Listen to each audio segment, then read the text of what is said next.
ராதே ராதே. நம்ம சத்குருநாதருடைய பரம கிருபையினால் ஸ்ரீமத் பாகவத மகாபுராணம் கற்றுண்டு வரோம்.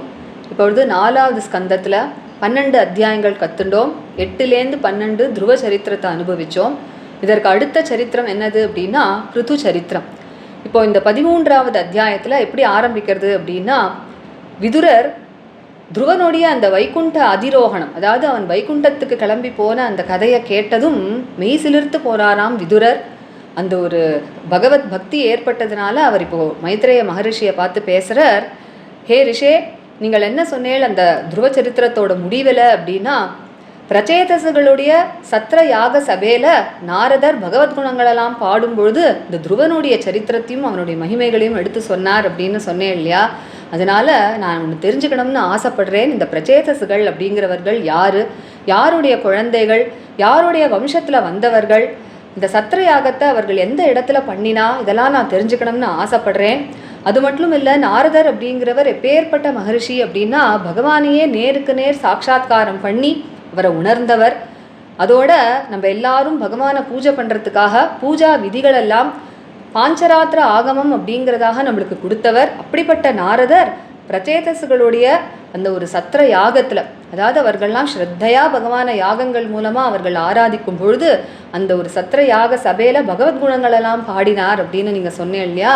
அவர் என்ன பகவத்குணங்கள்லாம் சொன்னார் அப்படிங்கிறதெல்லாம் நான் தெரிஞ்சுக்கணும்னு ஆசைப்படுறேன். ஸ்ரத்தையோடு கேட்கக்கூடிய எனக்கு அதை நீங்கள் எடுத்து சொல்லணும் அப்படின்னு விதுரர் கேட்டதும் மைத்ரேய மகரிஷி இப்போ சொல்ல ஆரம்பிக்கிறார். இந்த பிரச்சேதசுகள் அப்படிங்கிறவர்கள் துருவனுடைய வம்சத்தில் தான் வந்தவர்கள். அதனால துருவனுடைய வம்சத்திலேருந்து ஆரம்பித்து அப்படியே கதையை சொல்லிகிட்டே வரார். துருவனுக்கு உத்கலன் அப்படின்னு ஒரு பிள்ளை இருந்தான் அப்படிங்கிறத நம்ம முன்னமேயே சொன்னோம். அந்த உத்கலன் பிறப்பிலேருந்தே எப்படி இருக்கான் அப்படின்னா ஒரு பெரிய ஞானியை போல இருக்கானாம். அவனுக்கு இந்த ராஜ்யத்திலேயோ அல்லது அந்த ஒரு ராஜ்ய சுகங்கள்லையோ ராஜ்யத்தை ஆள்றதுலையோ அவனுக்கு விருப்பமே இல்லை. அவன் எப்பொழுதும் ஆத்மஸ்வரூபத்திலேயே ரமிக்கக்கூடிய ஒரு ஆத்மாராமனாக ஒரு ஞானியாக இருக்கானாம். குழந்தையிலேருந்தே அப்படிதான் இருப்பானாம். அவன் தெரு வழியாக அப்படி நடந்து போகும்பொழுது குழந்தைகள்லாம் அவனை வேடிக்கை பார்க்கறத போல பார்ப்பானாம். ஏன் அப்படின்னா அவன் எப்படி வெளி தோற்றம் அவனோடது எப்படி இருக்கும் அப்படின்னா இந்த இடத்துல சொல்கிறார், ஜட அந்த பதிர உன்மத்த மூக்க அப்படின்னு சொல்கிறார். ஒரு ஜடத்தை போல இருப்பானாம், அல்லது அந்த அப்படின்னா கண் தெரியாதவனை போலவோ, அல்லது பதிர அப்படின்னு காதுகள் கேட்காதவனை போலவோ, உன்மத்த அப்படின்னு பித்து பிடிச்சவனை போலவோ, அல்லது மூக்க அப்படின்னு ஊமையை போலவோ இருப்பானாம் பார்க்கறதுக்கு. ஆனால் இவர்களுக்கெல்லாம் அஜ்ஞானம் தானே இருக்குது. ஆனால் அவனும் ஞானஸ்வரூபமாக ஞான பரிபூர்ணனாக இருக்கான். ஆனால் வெளியில் அப்படி நடந்துக்கிறானாம். சாஸ்திரங்கள் எல்லாமே என்ன சொல்கிறது அப்படின்னா, அத்தகைய ஆத்மாராமர்களாக இருக்கக்கூடிய ஞானிகள் வெளி தோற்றத்தில் இப்படிலாம் இருப்பா அப்படின்னு சாஸ்திரங்கள்லாம் சொல்லியிருக்கு. ஒரு பித்தனை போலவோ அல்லது ஒரு ஊமையை போலவோ நடந்துப்பா அப்படின்னு. அதுபோல் நடந்துக்கிறான் இந்த உத்கலனும். அதனால அவனுக்கு ராஜ்யத்துலேயோ அல்லது இந்த ராஜ்ய பாரங்களெல்லாம் வகிக்கிறதுலையோ ராஜ்ய சுகங்களை அனுபவிக்கிறதுலையோ எதுலேயும் ஆசை இல்லை அப்படிங்கிறதெல்லாம் கவனிக்கிறார்கள் மந்திரிகளும் இந்த குலத்தில் இருக்கக்கூடிய பெரியவர்களும். அதனால அவர்கள் பார்க்குறா, இப்படிப்பட்டவனை ராஜாவாக ஆக்கினாலும் அதில் ஒன்றும் பிரயோஜனம் இல்லை இல்லையா? அதனால அவனை விட்டுட்டு என்ன பண்ணுறா அப்படின்னா, வத்சரன் அப்படின்னு துருவனுடைய பிரமி அப்படிங்கிற மனைவியோடைய பிள்ளைய, அவன் இளையவனாக இருந்த பொழுதிலும் உத்கலனை காட்டிலும் சின்னவனாக இருந்த பொழுதிலும் உத்கலன் இப்படி இருக்கிறதுனால வத்சரனை இந்த பூமிக்கே சக்கரவர்த்தியாக முடிசூட்டுறார்கள் எல்லா மந்திரிகளும் சேர்ந்து, குலவித்தர்கள் எல்லாரும் சேர்ந்து. இந்த வத்சரன் என்ன பண்ணுறான் அப்படின்னா, தன்னுடைய பிரியமான மனைவி ஸ்வர்வீதி அப்படின்னு பேர், அவள் மூலமாக 6 குழந்தைகளை பெற்று எடுக்கிறான். அதில் புஷ்பார்ணன் அப்படிங்கிற ஒரு பிள்ளை, அவனுக்கு 2 மனைவிகள் இருந்தார்களாம், பிரபா தோஷா அப்படின்னு. இதுக்கு என்ன அர்த்தம் அப்படின்னா காலை பொழுது இரவு அப்படின்னு அர்த்தம். அந்த பிரபா தோஷா அப்படிங்கிற அந்த இருவர்கள் அவர்களுக்கு குழந்தைகள்லாம் பிறக்கிறது. இந்த பிரபா அப்படிங்கிறவளுக்கு பிராத்தகா மத்தியந்தினம் சாயம் அப்படின்னு பகல் பொழுதுதான் அந்த பேரோட அர்த்தம்னு பார்த்தோம் இல்லையா? அதனால பிராத்தகா அதிகாலை பொழுது, மத்தியந்தினம் மத்தியானம், சாயம் அல்லது சாயங்கால பொழுது அப்படிங்கிற இந்த 3 குழந்தைகள், அந்த 3 பெயருடைய குழந்தைகளை பெற்று எடுக்கிறா. இந்த தோஷா அப்படின்னு சொன்னோமே, இரவுன்னு பேர் அர்த்தம் அந்த பேருக்கு. அவளுக்கு யாரெல்லாம் குழந்தைகளாக பிறக்கிறா அப்படின்னா பிரதோஷன் அப்படின்னு ஒரு குழந்தை, அதாவது இரவனுடைய முன்பொழுது. நிஷீத அப்படின்னு ஒரு பையன், அதற்கு என்ன அர்த்தம் அப்படின்னா நடுராத்திரி. வியுஷ்ட அப்படின்னா காலைக்கு முன்னாடி இருக்கக்கூடிய அந்த இரவு பொழுது. அப்படி 3 குழந்தைகள் அவர்கள் பெற்று எடுக்கிறார்கள். இதில் இந்த விஷ்டன்னு கடைசியாக சொன்னோமே, அந்த விஷ்டன் அப்படிங்கிறவன் தன்னுடைய புஷ்கரணி அப்படிங்கிற மனைவி மூலமாக சர்வதேஜஸ் அப்படிங்கிற ஒரு பிள்ளையை பெற்றெடுக்கிறான்.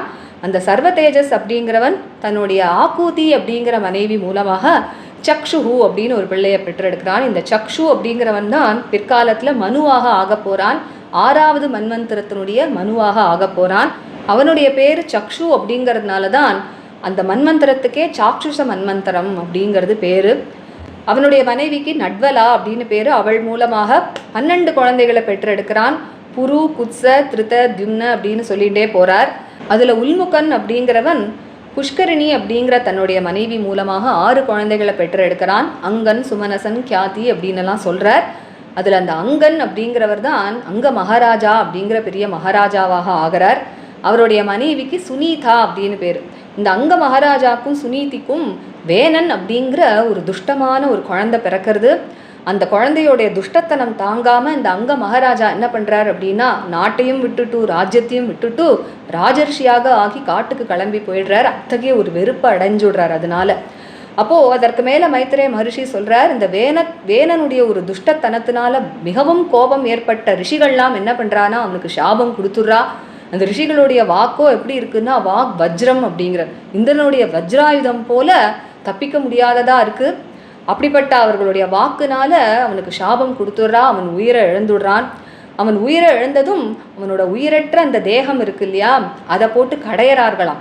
அதை கடையும் பொழுது அவனுடைய தட்சிணம் கரம், அதாவது அவனுடைய வலது கையை கடையும் பொழுது அது மூலமாக பிருது மகாராஜா அப்படிங்கிறவர் அவதாரம் பண்ணுறார். பகவான் விஷ்ணுவனுடைய அம்சமாகவே அவர் பிறக்கிறார்.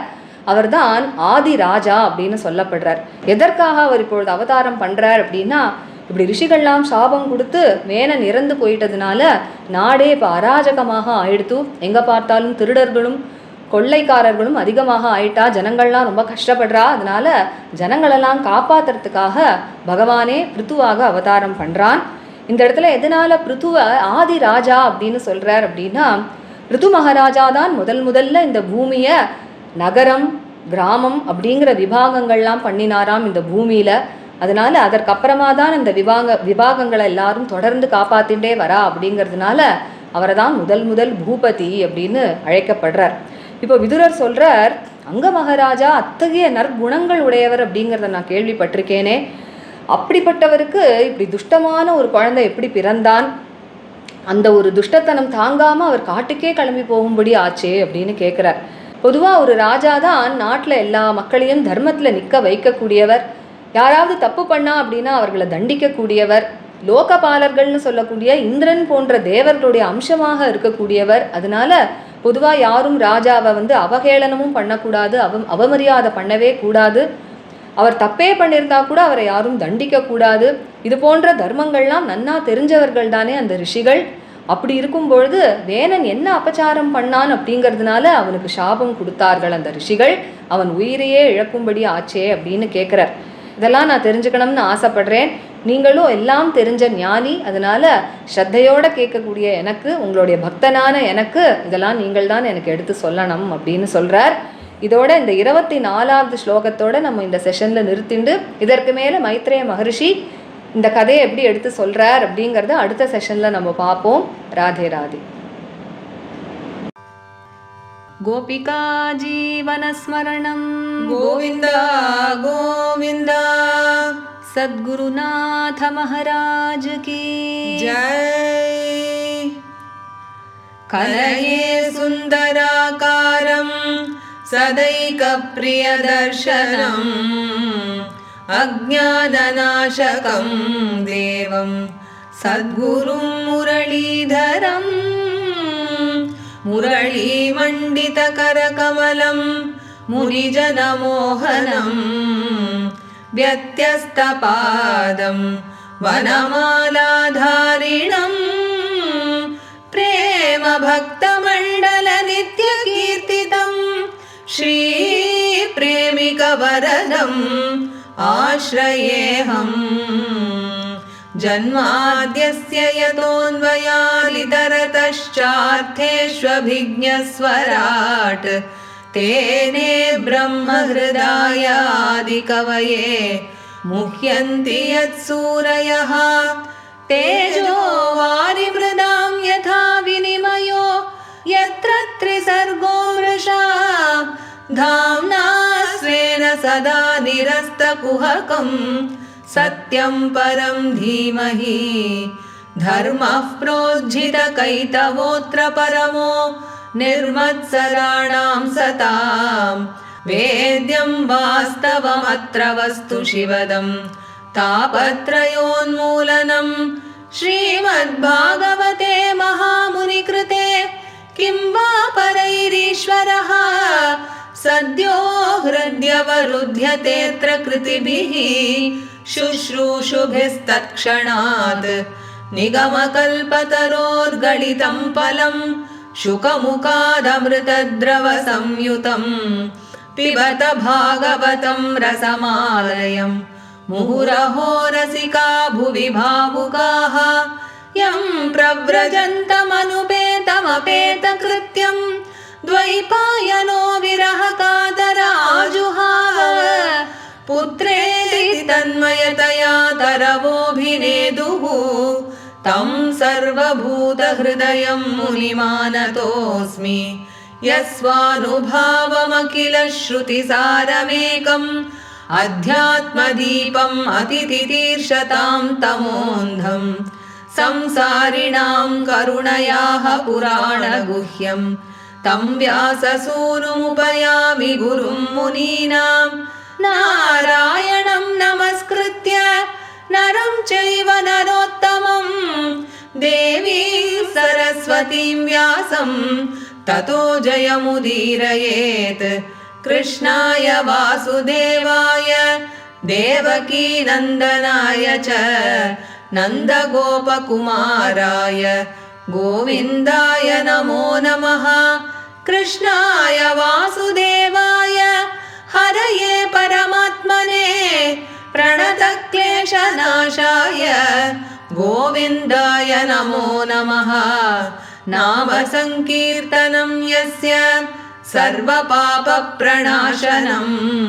प्रणामो दुःखशमनः तं नमामि हरिं परम्। गोपिका जीवनस्मरणं गोविन्द गोविन्द सद्गुरुनाथ महाराज की जय। अथ त्रयोदशोऽध्यायः।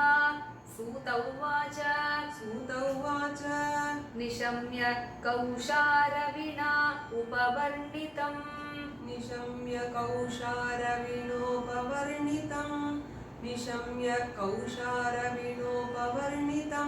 ध्रुवस्य वैकुण्ठ पदाधिरोहणम्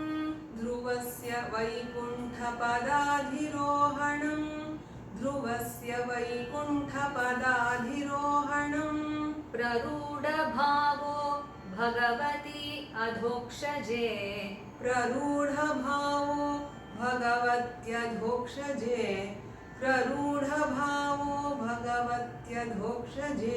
प्रष्टुं पुनस्तं विदुरः प्रचक्रमे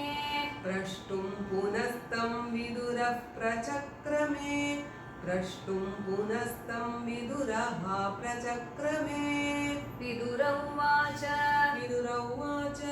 केते प्रचेतसो नाम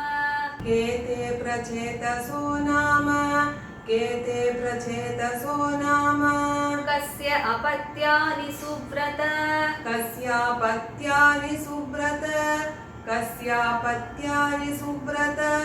कस्यान्ववाये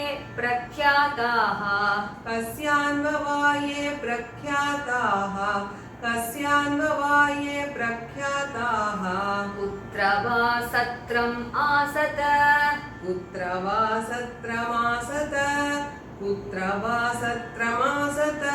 मन्ये महाभागवतम्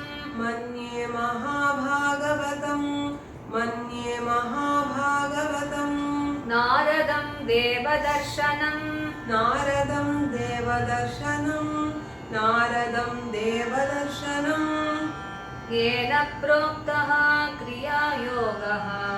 येन प्रोक्तः क्रियायोगः येन प्रोक्तः क्रियायोगः परिचर्या विधिः हरेः परिचर्याविधिर्हरेः परिचर्याविधिर्हरेः स्वधर्मशीलैः पुरुषैः स्वधर्मशीलैः पुरुषैः स्वधर्मशीलैः पुरुषैः भगवान् यज्ञपूरुषः भगवान् यज्ञपूरुषः भगवान् यज्ञपूरुषः युज्यमानो भक्तिमता युज्यमानो भक्तिमता युज्यमानो भक्तिमता नारदेन ईरितः किल नारदेनेरितः किल नारदेनेरितः किल यास्तादेवर्षिणा तत्र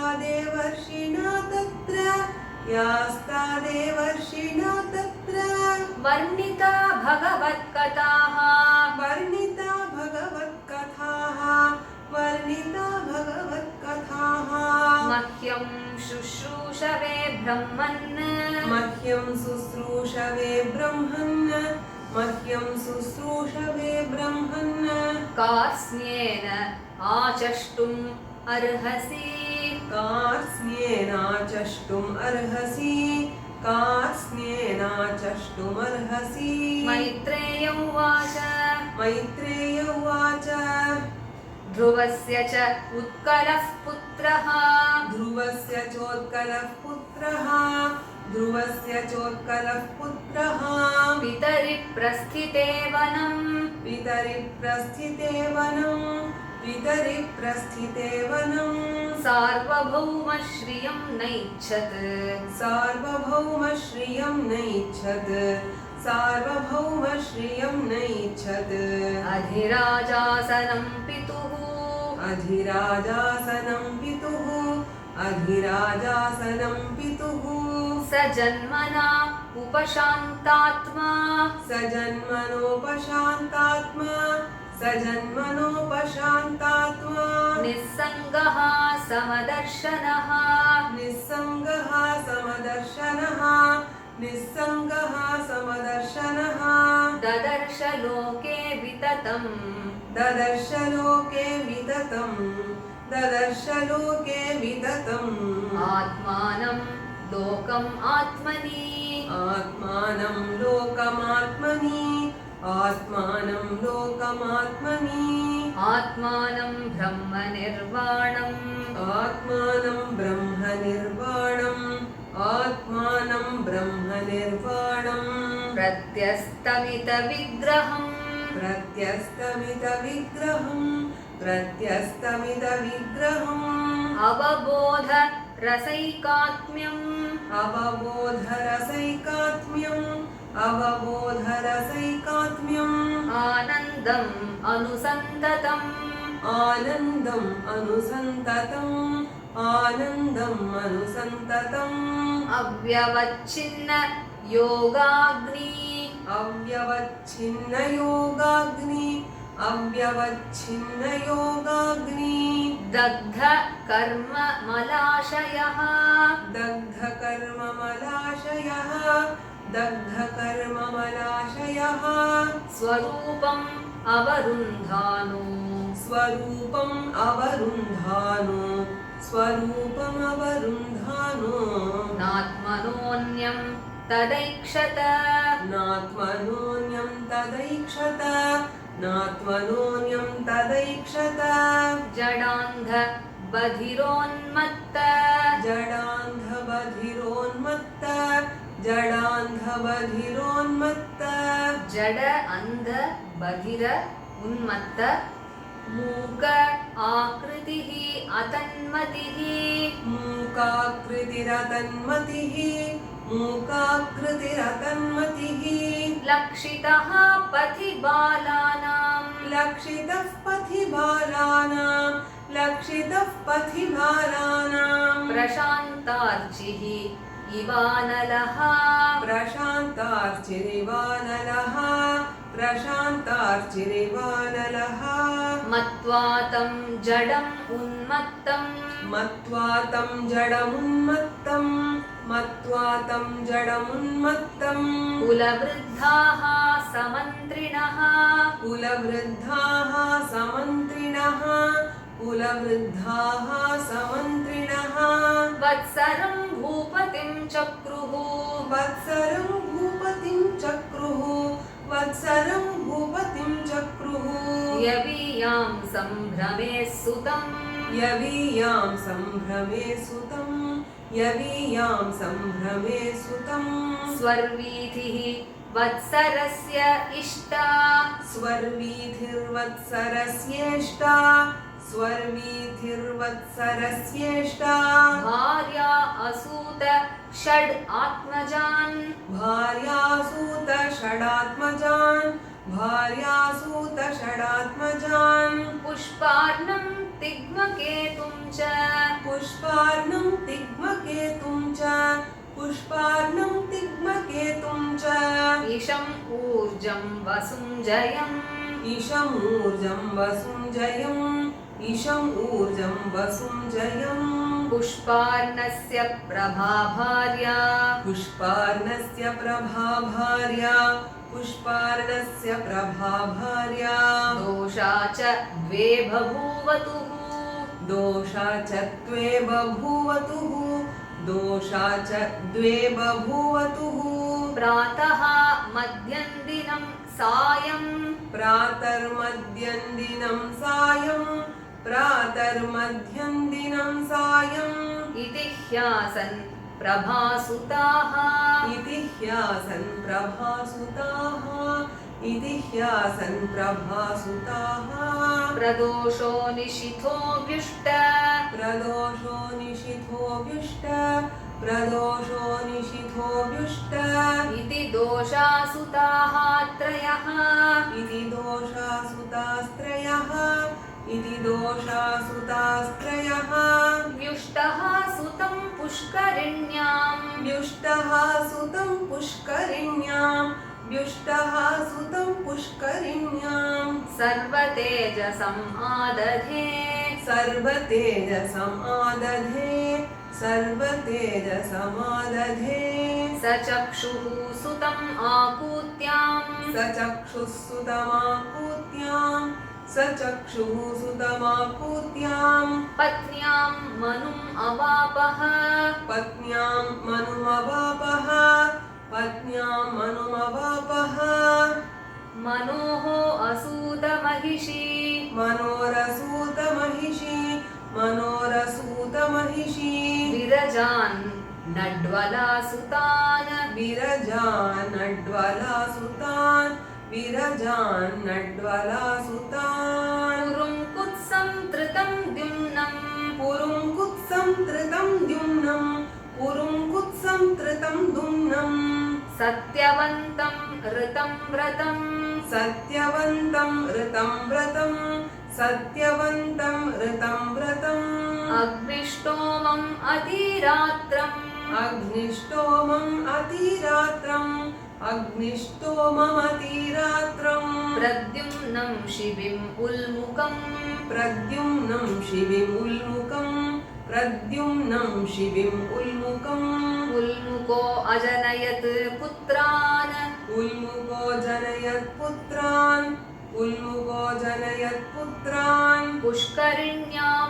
षड् उत्तमान् पुष्करिण्यां षडुत्तमान् पुष्करिण्यां षडुत्तमान् अङ्गं सुमनसं ख्यातिम् अङ्गं सुमनसं ख्यातिम् अङ्गं सुमनसं ख्यातिम् क्रतुम् अङ्गिरसं गयम् क्रतुम् अङ्गिरसं गयम् क्रतुम् अङ्गिरसं गयम् सुनीता अङ्गस्य या पत्नी सुनीताङ्गस्य या पत्नी सुनीताङ्गस्य या पत्नी सुषुवे वेनम् उल्बणम् सुषुवे वेनमुल्बणम् सुषुवे वेनमुल्बणम् यद्दौशील्यात् स राजर्षिः यद्दौशील्यात् स राजर्षिः यद्दौशील्यात् स राजर्षिः निर्विण्णो निरगात् पुरात् निर्विण्णो निरगात् पुरात्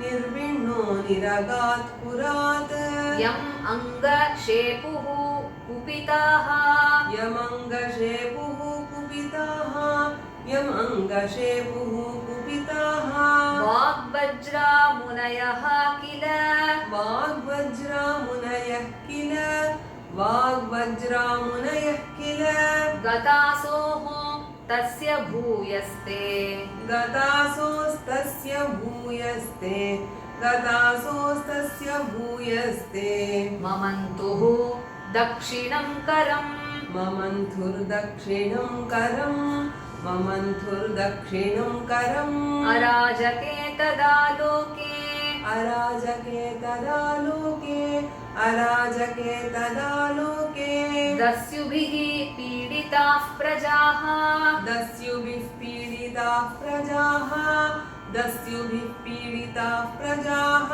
जातो नारायणांशेन जातो नारायणांशेन जातो नारायणांशेन ऋतुः आद्यः क्षितीश्वरः पृथुराद्यः क्षितीश्वरः पृथुराद्यः क्षितीश्वरः विदुरौवाच विदुरौवाच तस्य शीलनिधेः साधोः तस्य शीलनिधेर्साधोः तस्य शीलनिधेर्साधोः ब्रह्मण्यस्य महात्मनः ब्रह्मण्यस्य महात्मनः ब्रह्मण्यस्य महात्मनः राज्ञः कथम् अभूत् दुष्टा राज्ञः कथमभूद्दुष्टा राज्ञः कथमभूद्दुष्टा प्रजा यद्विमनाययौ प्रजा यद्विमनाययौ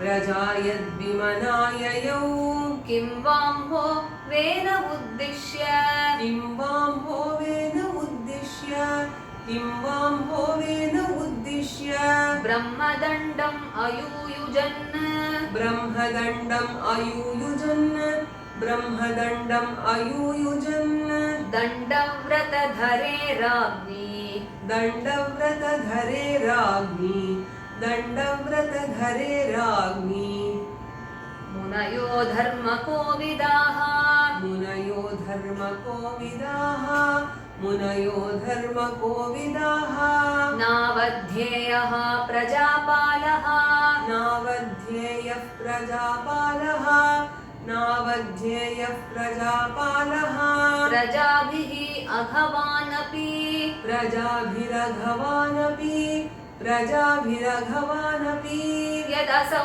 लोकपालानां यदसौ लोकपालानां यदसौ लोकपालानां विवर्ति ओजः स्वतेजसा बिभर्त्योजः स्वतेजसा बिभर्त्योजस्वतेजसा एतद् आख्याहि मे ब्रह्मन् एतदाख्याहि मे ब्रह्मन् एतदाख्याहि मे ब्रह्मन् सुनीतात्मज चेष्टितं सुनीतात्मज चेष्टितं सुनीतात्मज चेष्टितं श्रद्धधानाय भक्ताय श्रद्दधानाय भक्ताय श्रद्दधानाय भक्ताय त्वं परावरवित्तमः त्वं परावरवित्तमः त्वं परावरवित्तमः இந்த முதல் 24 ஸ்லோகங்களை எல்லாரும் சேர்ந்து படிக்கலாம். The first 24 ஸ்லோகங்கள். सूत उवाच निशम्य कौशारविणोपवर्णितं ध्रुवस्य वैकुण्ठपदाधिरोहणं प्ररूढभावो भगवत्यधोक्षजे प्रष्टुं पुनस्तः विदुरः प्रचक्रमे विदुर उवाच केचे प्रचेतसो नाम कस्यापत्यानि सुव्रत कस्यान्ववाये प्रख्याताः कुत्र वा सत्रमासत मन्ये महाभागवतं नारदं देवदर्शनं येन प्रोक्तः क्रियायोगः परिचर्या विधिर्हरेः स्वधर्मशीलैः पुरुषैः भगवान् यज्ञपूरुषः युज्यमानो भक्तिमता नारदेनेरितः किल यास्ता देवर्षिणा तत्र वर्णिता भगवत्कथाः मह्यं शुश्रूषवे ब्रह्मन् कास्मेनाचष्टुमर्हसि मैत्रेय उवाच ध्रुवस्य चोत्कलः पुत्रः वितरिप्रस्थिते वनं सार्वभौमश्रियं नैच्छत् अधिराजासनं पितुः स जन्मनोपशान्तात्मा निस्सङ्गः समदर्शनः ददर्श लोके विदतम् आत्मानं लोकमात्मनि आत्मानं ब्रह्मनिर्वाणं प्रत्यस्तमिदविग्रहम् अवबोधरसैकात्म्यम् आनन्दम् अनुसन्ततम् अव्यवच्छिन्नयोगाग्नि दग्धकर्ममलाशयः स्वरूपम् अवरुन्धानो नात्मनोऽन्यं तदैक्षत जडान्धभविरोन्मत्त मूकाकृतिरतन्मतिः लक्षितः पथि बालानां प्रशान्तार्चिरिवानलः मत्वा तं जडमुन्मत्तं कुलवृद्धाः समन्त्रिणः वत्सलं भूपतिं चक्रुः यवीयां सम्भ्रमे सुतं स्वर्वीधिर्वत्सरस्येष्टा भार्यासूतषडात्मजान् पुष्पार्णं तिग्मकेतुं च ईशमूर्जं वसुं जयम् पुष्पार्णस्य प्रभा भार्या दोषा च द्वे बभूवतुः प्रातर्मध्यं दिनं सायम् इति ह्यासन् प्रभासुताः प्रदोषो निशिथो व्युष्ट इति दोषासुतास्त्रयः व्युष्टः सुतं पुष्करिण्यां सर्वतेजसमादधे स चक्षुः सुतमाकूत्यां पत्न्यां मनुमवापः मनोरसूतमहिषी विरजानड्वलासुतान् पुरुङ्कुत्सं धृतं द्युम्नं सत्यवन्तं ऋतं व्रतम् अग्निष्टोमम् अतिरात्रं प्रद्युम्नं शिबिमुल्मुखम् उल्मुखो जनयत्पुत्रान् पुष्करिण्यां षडुत्तमान् अङ्गं सुमनसं ख्यातिं क्रतुम् अङ्गिरसं गयम् सुनीताङ्गस्य या पत्नी सुषुवे वेनमुल्बणम् यद्दौशील्यात् स राजर्षिः निर्विण्णो निरगात् पुरात् यमङ्गशे कुपिता वाग्वज्रामुनयः किल गतासोस्तस्य भूयस्ते ममन्थुर्दक्षिणं करम् अराजके तदा लोके दस्युभिः पीडिताः प्रजाः जातो नारायणांशेन ऋतुराद्यः क्षितीश्वरः विदुर उवाच तस्य शीलनिधेः साधोः ब्रह्मण्यस्य महात्मनः राज्ञः कथम् अभूद्दुष्टा प्रजा यद्विमनाययौ किं वां होवेन उद्दिश्य ब्रह्मदण्डम् अयूयुजन् दण्डव्रतधरे राज्ञी मुनयो धर्मकोविदाः नावध्येयः प्रजापालः प्रजाभिरगवानपि यदसौ लोकपालानां विवर्त्योजस्वतेजसा एतदाख्याहि मे ब्रह्मन् सुनीतात्मज चेष्टितं श्रद्दधानाय भक्ताय त्वं परावरवित्तमः श्रीहरये नमः श्रीहरये नमः श्रीहरये नमः गोपिका जीवनस्मरणं गोविन्द गोविन्द सद्गुरुनाथ महाराज की जय. இந்த செஷன் நம்ம படிச்ச ராகம் பூபாலம். நம்ம அடுத்த செஷன்ல இந்த அத்தியாயத்துடைய அடுத்த பாதியை கத்துக்கலாம். Radhe Radhe. Radhe Radhe. By the grace of our Guru Maharaj, we are learning Srimad Bhagavatam Mahapurana. And now in the 4th skanda, we finished learning 12 chapters. From the 8th till the 12th chapter, we learned the Dhruva Charitra. And the next charitra that comes in this fourth skanda is the Prithu Charitram. So it begins with the 13th chapter. In this 13th chapter, first of all, Maitreya Maharshi says, when Vidura listened to all these stories about Dhruva, about how he reached the highest abode of Vaikuntha, Vidura became so much steeped in devotion that he had horripilation all over his body, and now very eager to listen to more of such stories related to Bhagavan and his devotees. Now Vidura asked a question. He says, O sage, you mentioned that Narada Maharshi sang the glories of Bhagavan and also the glories of Dhruva in the Satra Yaga assembly of the Prachetas.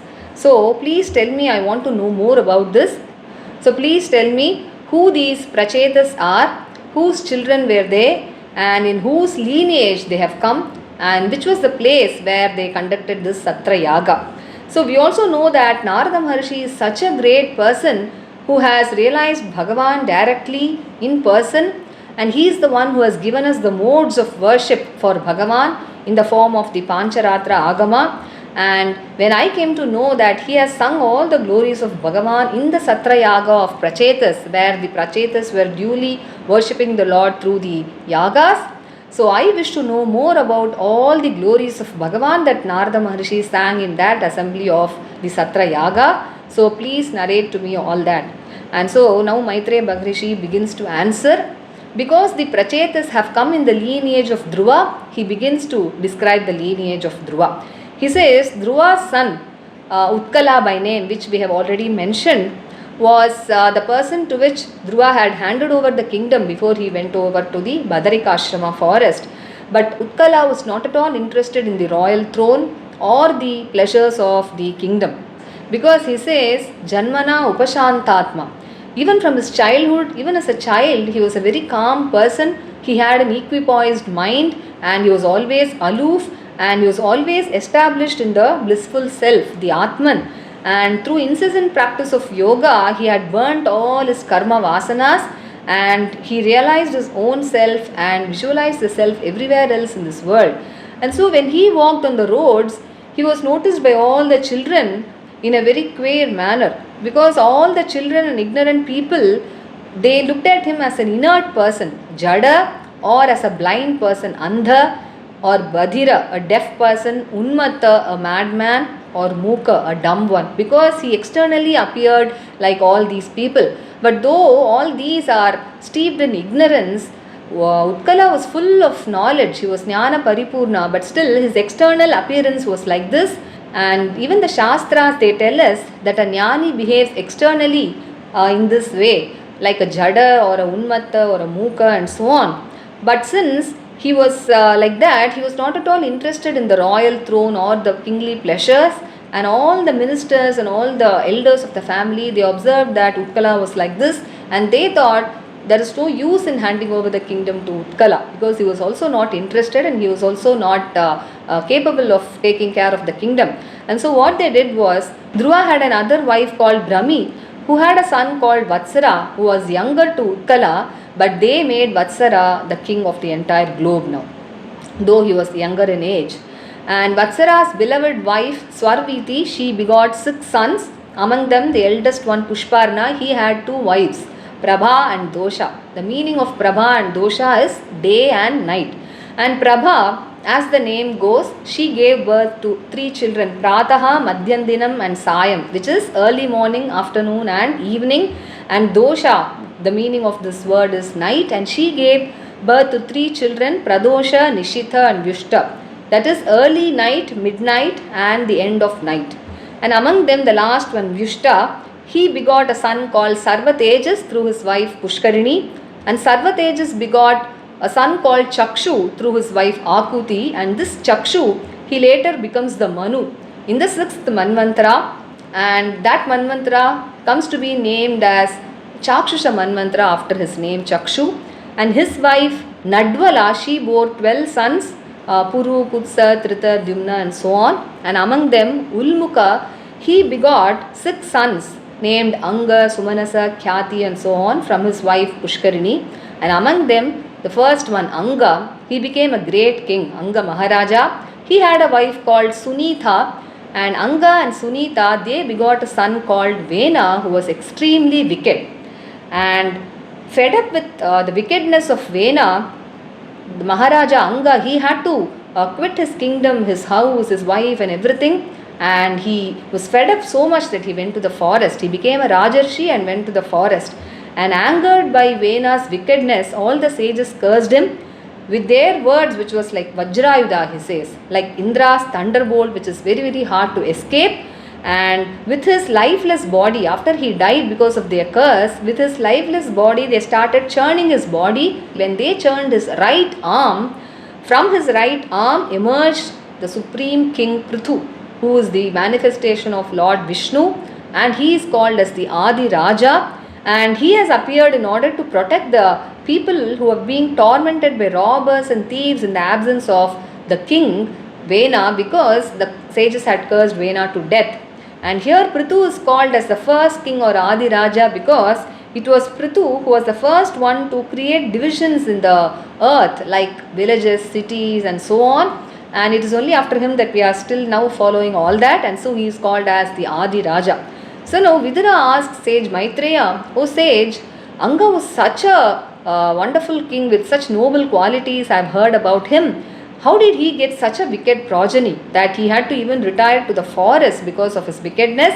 And a king is a person who keeps everybody in the dharma, the path of dharma. He punishes the wicked ones, and he is said to be the manifestation of all the gods like Indra and others.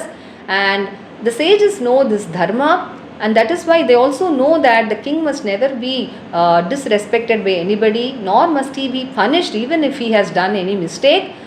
Though knowing all this dharma, why did the sages curse Vena? So what was the apachara that was done by Vena that the sages cursed him to death?